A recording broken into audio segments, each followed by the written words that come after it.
Guys, welcome to Friday. Chris is home from work and he's washing dishes because he's awesome. Thank you. Look at how many dishes we have left to wash. This many and these. That's it. Those are new apparently. Yeah, I bought these because I figured it'd be nice to have the ones that don't rub off. Yeah, because most of the tablespoon and teaspoon things we have, all the things have rubbed off, so we don't really know what they are necessarily. Yeah, so just kind of have to guess. It'd be nice to have ones like this, and then these ones also have that, which I just felt like was awesome, and we needed them for $2 for the whole set. So I figured it's a-okay. But I totally meant to vlog today. I really did, and I was like, I'm gonna vlog today, and I'm gonna be so productive, and I'm gonna get a lot of stuff done. And then guess what I did today? I sat on the couch all day and read. And physically read too. I did not listen to like a single audiobook. It was just me sitting there on the Kindle reading a book. And it was so different and nice. And I laid in bed actually for like the first 3 hours.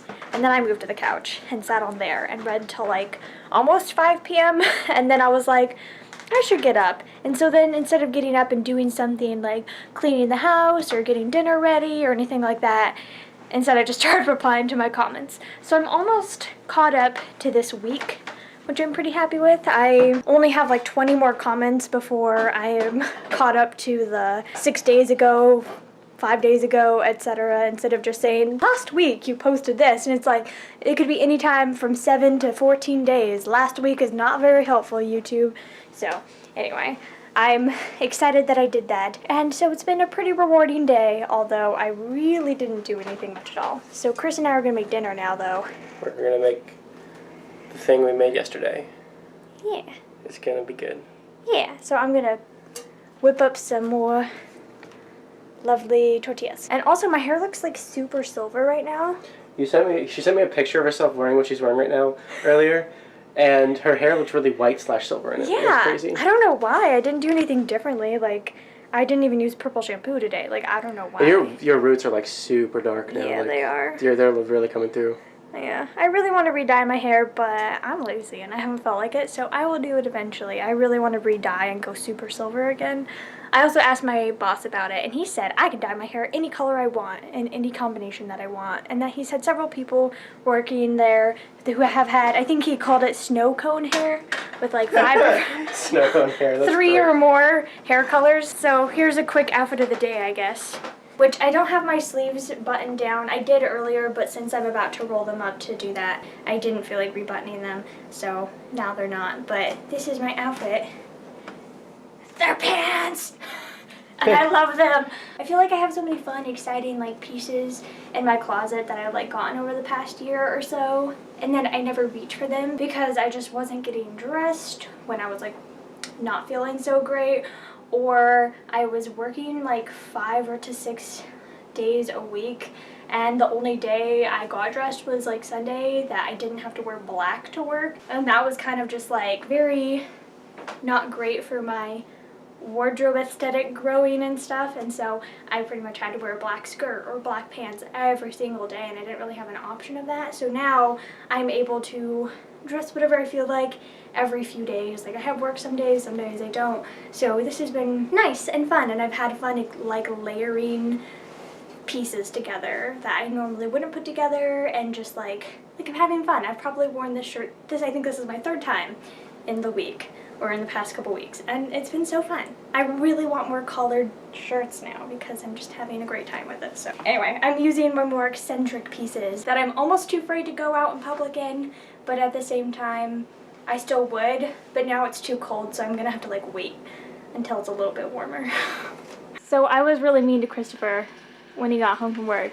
And she forgot to give me my package. I forgot to tell him. She keeps going down to the mail and checking it every single day before I get home, instead of letting me come up to the mailbox and be like super excited to see a book package in the mailbox. Because I check every single time I come in too. I looked out our front window. And it was sticking out? Yeah, and it was sticking out, and I thought it was my books. It's been 2 weeks and they're still not here. I'm sorry. Well, this has a little pull tab. Let's see if it works. Oh, I missed it, but that was super satisfying. So, I think I know what this is. Don't cheat. Cheater! This is one of the books I asked for, which is good because, well, I'll tell you in a second. So, this is one of the books that I'm waiting for, which is good, which is a good sign. It is called The Devil Crept In by Anya Alborn. So I believe this is like a horror-y mystery kind of thing. This is from Gallery, and I've been getting stuff from Gallery pretty often.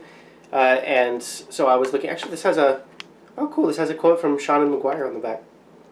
Awesome. Well, that's good. I've been looking at their stuff a lot recently because I like some of their stuff. Sometimes it's hit or miss, but generally I think their stuff is fun and they publish interesting stuff. So I've been looking at their upcoming releases a lot, and this is one of them that I requested. Actually requested another one at the same time that I requested this one, but I guess that one isn't just going to come yet. And then I'm also waiting for something from Saga, which is by Simon & Schuster. Both Saga and Gallery are by Simon & Schuster, so I thought this was the thing from Saga. So I got really excited for a second. But that also means I don't need to re-email this publicist, because the other publicist that I emailed at the exact same time that I emailed the publicist for this one was for Del Rey, and they never got my email, so I emailed a specific publicist instead of just like the general publicist email. And she got back to me within like 5 minutes, so now I'm getting a bunch of Del Rey books eventually very soon, which makes me happy because I've been waiting for them for over a month now. Anyway, so this is an unconventional and chilling story about a small-town boy as he investigates the mysterious disappearance of his cousin and uncovers a terrifying secret about his own town that's been kept hidden for years. Young Jude Brighton has gone missing, and while the search for him is in full swing in the small town of Deer Valley, Oregon, the locals are starting to lose hope. They are well aware that the first 48 hours are critical, and after that, the odds usually point to a worst-case scenario.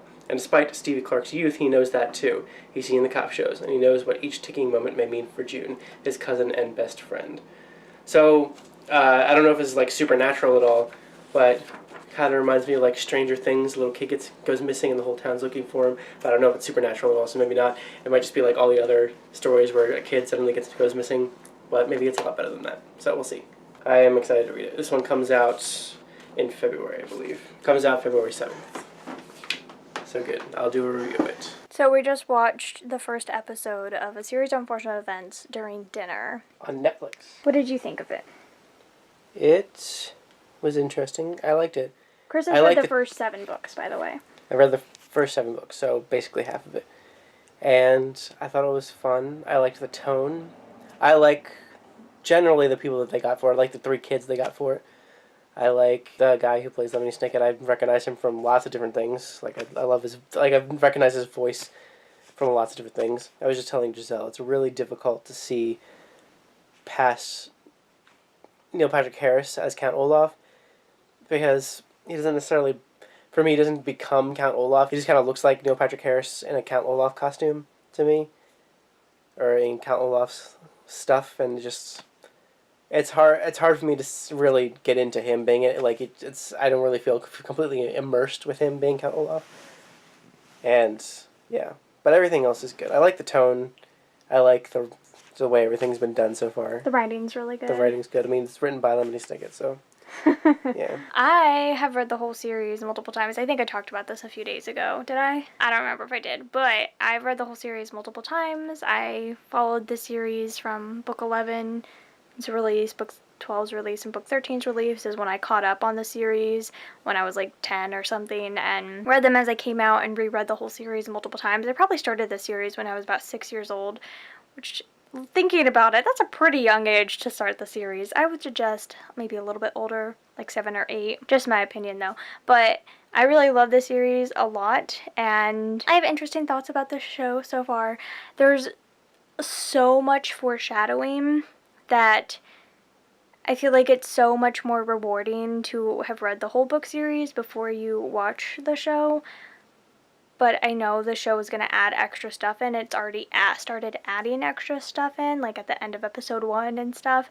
So it will be really interesting to see what else he decides to add in. And I'm really glad that it is Daniel Handler doing the screenplays and stuff, because it's just going to make it so much more like rewarding for like readers of his books and stuff. They'll be like, oh yes, he's adding in all these things that didn't get conclusions in the books and stuff. So I'm excited about it.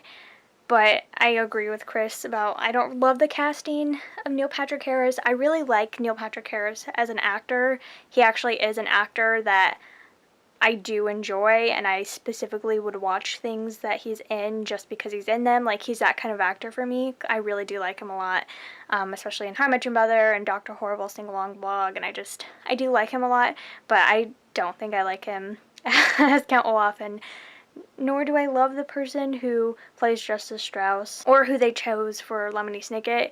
I mean, I really like those actors on their own and in different things, but I don't necessarily love the casting choices, but I think that's because I'm super picky about it because I've read the book so many times and I have such strong opinions. I feel the same way about like Harry Potter. Like, I don't like a lot of the casting in the Harry Potter movies from like 3 onward and stuff.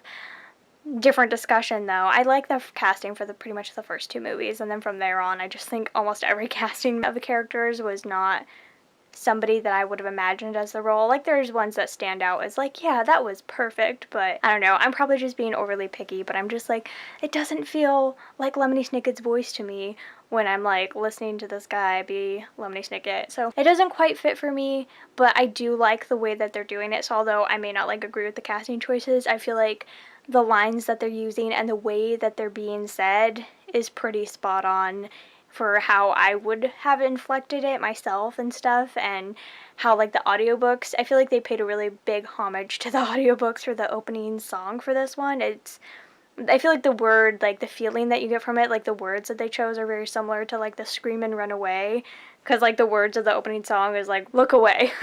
So yeah, anyway, I'm enjoying it so far, and I don't want to necessarily push through and watch the whole thing in one go, but it is making me want to reread the series because I do adore it a lot, and I haven't read it, the whole thing, for a few years. I reread the first couple books a few years ago, and I'd like to reread them all at some point, but I feel like it's captured the atmosphere of the books really well, and it's captured the important things like that, and so much of the dialogue is straight out of the books, which speaks to my soul because I love it when movies do that, and TV shows do that, obviously, too. So in general, the first episode got a solid like for me, and so much foreshadowing, like through I can't say specific things of like what they're foreshadowing, like words that they've said, and images, and locations, and stuff like that, but I'm like screaming it in my head because Chris hasn't finished the series yet, and I'm like, just finish the series so I can like talk to you about all the foreshadowing that's happening, because oh my gosh, is it ever strong. And if you haven't read the books,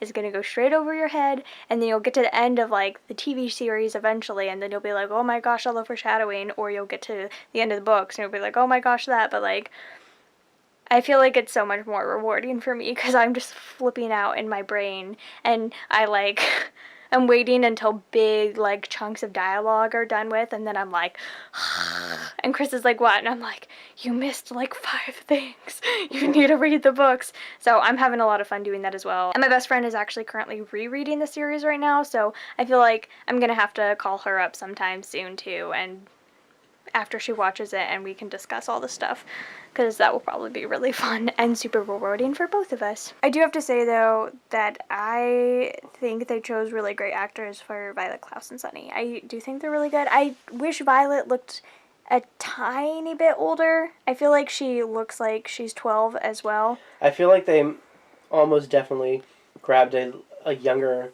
actress so that when she starts to age, as they start to try to film this series, so there's still going to be 2 more seasons. Mm-hmm. They need to make sure they're going to stay around the same age looking the rest of the series. None of the kids have birthdays in the books except for Klaus has a birthday in the books. All the books happen very quickly. And so Klaus turns 13 in the series, and he starts out being 12, obviously.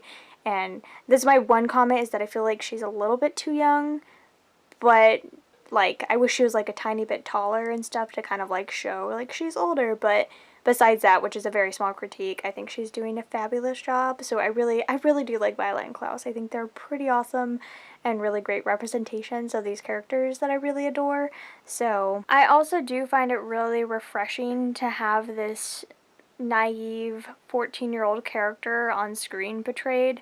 That's something I really enjoy, because although they're really awesome kids who know a lot of stuff and who are very intelligent and wonderful and smart and courageous and really awesome and just super clever and inventive, and they're just really intelligent children, and I love that. I love the fact that she's just not completely boy crazy and obsessed with a lot of things that I don't necessarily think every 14-year-old should be obsessed with, and I find that refreshing as well, because too often nowadays you're like watching a TV show and all of a sudden like the characters are supposed to be like 15 and you're like, you're 15? Why are you acting like you're 20 then? Like, but still in high school. This is so confusing. So I just really enjoyed the portrayal of that as well, that it's very family oriented and stuff like that.